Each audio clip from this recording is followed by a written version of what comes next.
Hi, I'm Phil Bedford and welcome to the Rebel Networker.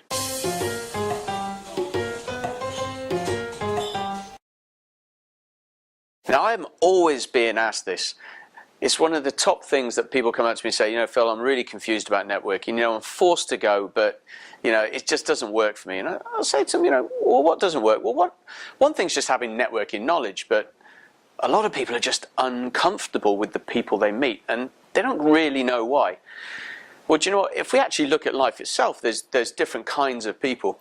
And what we do is we actually look for people who are like us. We find it easier to make friends with people who act like us. And the people that are different, well, we often clash with. And networking's no different. So when we go to networking events, for example, we'll recognize people who are zooming around everywhere with lots of energy, lots of speed. They know exactly where they want to go to. You know, they're ramming business cards and they're running. You know, this tends to be a faster paced person. And these people are quite often a little bit more direct and can appear aggressive. You'll also notice people are just really uncomfortable at these events. And they're sort of sneaking around, nervous and shy, just don't want to be there. And they tend to be a lot more decisive and a lot slower in the way they act. So we tend to have fast and slower paced people. We also have people that just go to networking because they love people. So on the one side, we've actually got people. On the other side, we have people who network just because they have to. They'd be off easier in the office, it's a job for them, it's a task. So what we've actually got is 4 categories of people. Now later we'll be actually showing you graphically how this pans out, but just for the moment, let's just look at this. With the 4 kinds of people, we'll actually over the next couple of episodes be showing you which is the most likely one that you are. What you'll find though is as you're listening to the shows, a lot of the styles may appeal to you and you'll be thinking, well, yeah, that's me and well, guess what, that's me.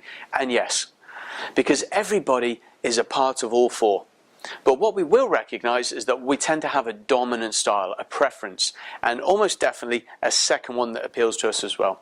So as we're going through, just remember you are a mix of all of these, but you will have a dominant one which tends to lean towards your more comfortable traits. And these are also the traits that are forcing some people to move away from you when they're networking. In a nutshell, this stuff was first developed in the 1950s by a guy called William Marsden who developed DISC. And he recognized about the 4 behavioral styles. And in fact, just an interesting tip here, he also wrote Wonder Woman, just for any of the geeks out there. So if you're looking not to offend people when you're networking, if you're looking to build relationships, which is what networking is all about, then the shows coming up are just for you. So that's this week's show. In the following shows, we'll be looking at the behavioral styles in more detail.